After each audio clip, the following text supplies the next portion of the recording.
13 pubs and 2 breweries. 13 and 2 breweries. Yeah. Morning towns. Now, okay, this fella works at the Long Tunnel Extended, and you work at the Long Tunnel Company, and you say to him, says, listen, mate, the gold's improving as it's coming into your claim. So what are you going to do?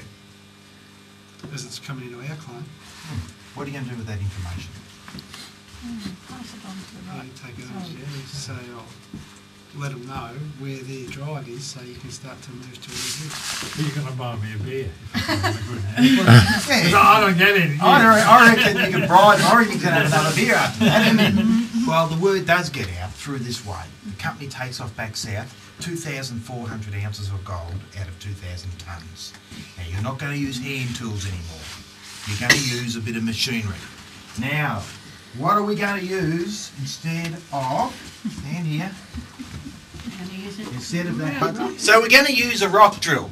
The problem is we need something to run those. What do we need? Steam power? Oh, not steam at this stage. Fuel of some sort? Air, compressed air. Yeah. But we don't have electricity and we don't have diesel to run the compressor. So what do we use? Who said steam? Steam. Steam engines. Steam engines running compressors, steam engines running pumps, steam engines running winches, and you bring all that inside and run that in there. Now we've got a problem. A boiler outside, and as the steam travels all the way into the mountain, what's going to happen to that steam? So anyway, you're going to bring your boilers in. But they're 27 feet long, 6.5 feet diameter. What are you going to do? How are you going to get them in there? Pieces. Bits, piece by piece, rivet by rivet. Oh, and then put it together. Yep, in Down the underground. other end. And you're going to need a whopping big room to put them in, aren't you? Yeah. You want to see that room? Yeah. No, we're out of time. Sorry. Right. Take the lead, young fella. Go all the way up to the end. Go. You're right, everyone's behind you. He doesn't trust you. I don't blame you. No one else does either. Keep moving in there. Pretty impressive, isn't it? Yeah.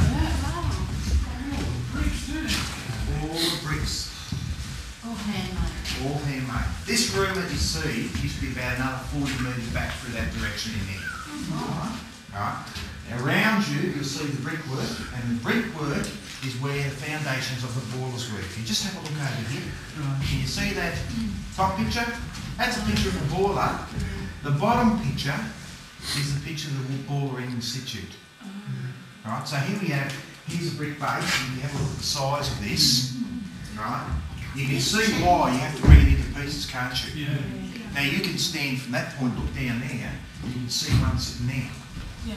So there's a boiler here, one there, one over the back, 5 boilers in this one room, all consuming about 7 tonnes of wood each. 35 tonnes a day. Multiply that by 3 chambers, 360 days a year, and you're getting 37,000 tonnes of wood a year being consumed. No trees. No trees for 12 kilometres either way here in this town.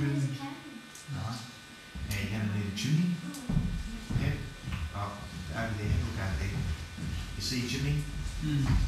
They take off up to the surface of that point, 150 metres. But when they actually finish doing that, what they do, they have to brick line it down. So if you have a look over this side, you'll see where they how they brick lined it.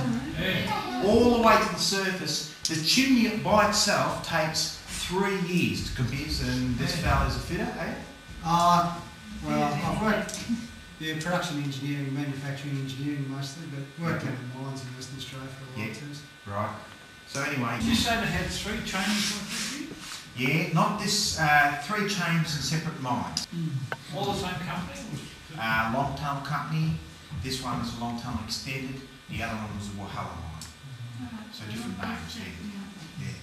Now, when I was talking about this ventilation, heat's rising, so it now sucks cold air through here. Put a bit of a restriction there, now it's going to try and suck it up the shaft, isn't it? Right? Because you've got 8.5 kilometres of tunnels below your feet right now that need ventilating. So that's why I'm over here, because those tippers are wrong. Come over here, let's have a look and I'll show you what I mean. That's where we are, and all we've walked is that little bit there today. And that's what's below your feet. Yeah. See where your finger is? Yeah. That's where the water level is. Oh, they're all flooded now. All flooded now. Oh, are they? Yeah. Oh, okay. They're all in place. Yeah, they had a continually pump then, did they? Yeah, and when you think of it, 1,100 metres, you're not going to do that in one go. So they pump them all the time to keep the water out? You pump up at one stage, then you pump out at that level, and you keep pumping it up until you can get it out. If they did pump them out now, would they collapse? Because of the change in the pressure? No, not larger pump at this point, and then you have another beam down here, and what you're doing is you're counterweighting it. And that's how they do it up in stages. They keep doing that all the way out.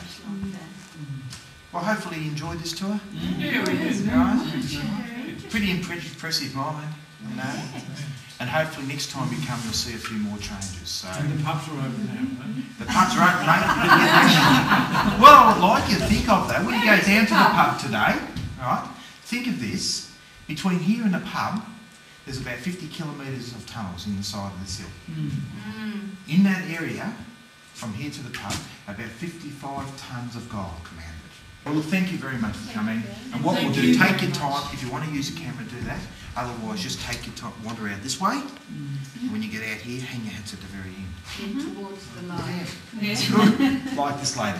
If you've got a similar environment in, say, Cooper Pedy, where you might be getting 23 and 24 degrees underground constant temperature, well, it makes sense to live underground, doesn't it?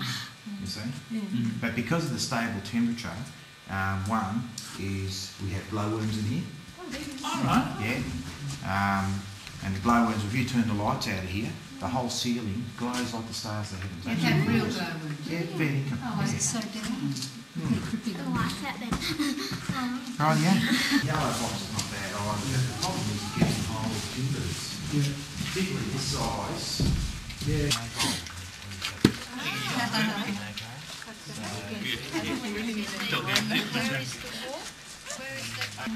Particularly past that information board, so it is worthwhile, don't miss it. If you don't want to do it, well, that's fine, it's up to you, but you're here, you don't have to climb the hill, okay? Thanks for Good on coming, you. Gary. We'll see you around. Thank you very much. Okay. What I'll do is